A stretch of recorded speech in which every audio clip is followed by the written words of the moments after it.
Hey ladies and gentlemen, Steven here from the channel Radolescence. Thank you so much for tuning in. It really means a lot to me. And in this episode, it brings me great pleasure to have the chance to talk to you about the newest release by the company Chanel. This one is called Gabrielle, so stay tuned.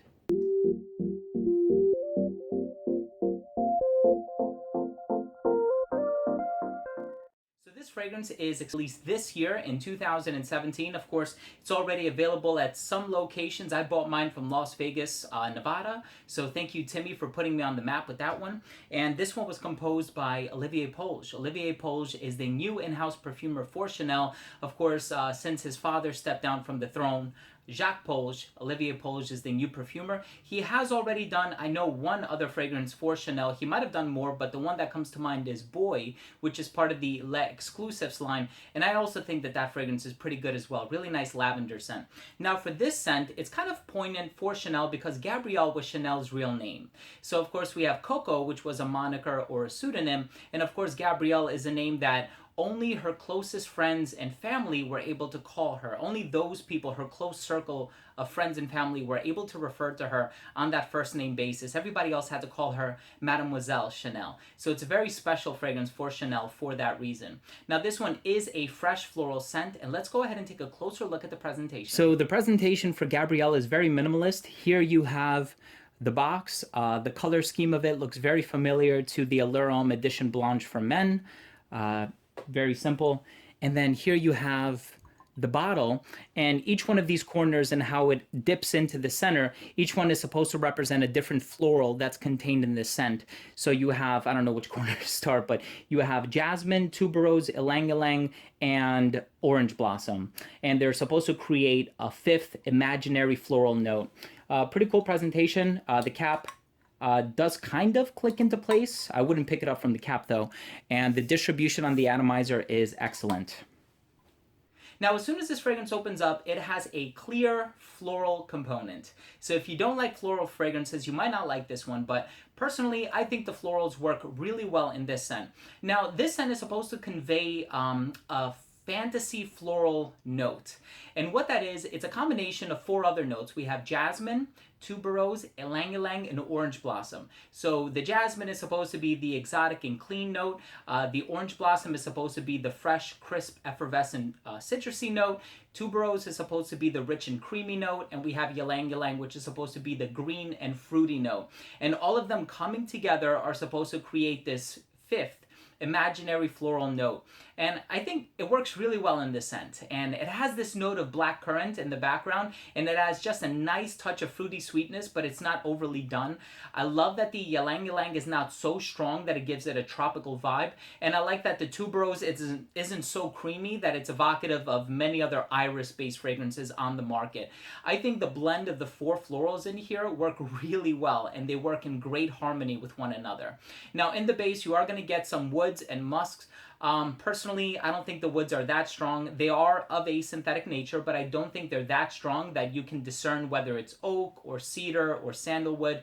And I know there's, I think orange listed as a note, but it doesn't come across so strongly to me that it smells distinctly of orange. And of course, there is orange blossom in there as well, so that contributes a little bit to its crisp, effervescent overtone.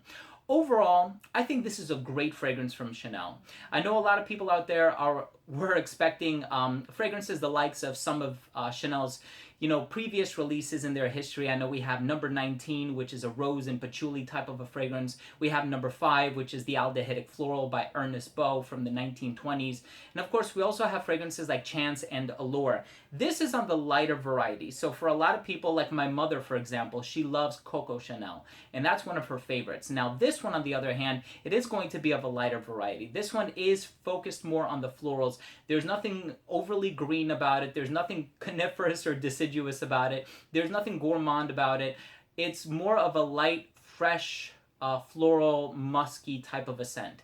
So if that's the genre of fragrances that you're into, I think you're going to like this one. And personally, I do like it as well. Let's go ahead and finish things off by taking a look at my close assessment. Now, in terms of the uniqueness, I think this one does tend to get lost in the shuffle. There are a number of other fragrances that would fall within this genre, but Gabrielle is different enough when you do a side-by-side. I think it's a great scent, but again, it is evocative of many other fresh floral fragrances, but I think it's worth trying out in the long run.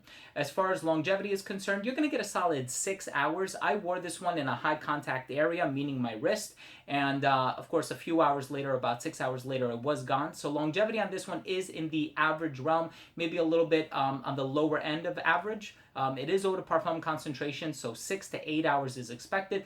Projection was really good for about 2 hours. Since I returned from Vegas, my wife has worn this, I think, twice, and both times I pleasantly enjoyed it on her, and I was able to smell it on her, and it was pretty clear. So projection was about a solid 2 hours. Versatility on this one is pretty good, just because it has a light and inoffensive nature about it. So you can wear this one dressed up or dressed down. I think it would work really well for both occasions. Some might argue that it leans a little bit more casual, but I digress. I think this one is great for all seasons, but I think it would work best in the hotter weather, just because of that freshness that it gives off. And I see anybody of any age wearing this. I do think it leans a little bit feminine though, so if you are a guy who is, of course, always take what I say with a grain of salt, always go out there and try it on your own, but I do think this one leans a little bit feminine. And the presentation on this one is kind of cool. Each one of these dips that lend their way towards the middle are supposed to represent each of the 4 florals coming together like a ray of light. And I don't know, I think the presentation is really cool. Overall, my final verdict on this one is I think it's a great fragrance, but I think it's a healthy deviation from what you've seen before in the Chanel repertoire, so to speak. And again, keep in mind, it's a new perfumer for this. It's Olivier Polge, and Olivier Polge, I mean, he has done the likes of Spice Bomb and Flower Bomb by Victor and Rolf, Midnight in Paris, I think, or was that Annick Minardo? I don't remember anymore. But he has done a lot of really great fragrances out there. He has done Midnight in Paris. And I think there are a lot of really great fragrances coming out of the house of Chanel. I don't think this one is an exception, and I was particularly really excited that this was going to be released because it is an original release from the house, as opposed to a lot of the flankers that we've been seeing both on the women's and the men's side. So final verdict is I'm really happy with this one. So there you have it, ladies and gentlemen. Thank you so much for tuning in. That was my review of Gabrielle by Chanel. If you have tried this fragrance, please, I would love to know what you think. Leave a comment down below. Also, don't forget to subscribe for future videos, and remember to enable notifications by clicking on the bell. This way you never miss any of my future content. Thanks again, everyone. We'll see you in the next episode. Take care.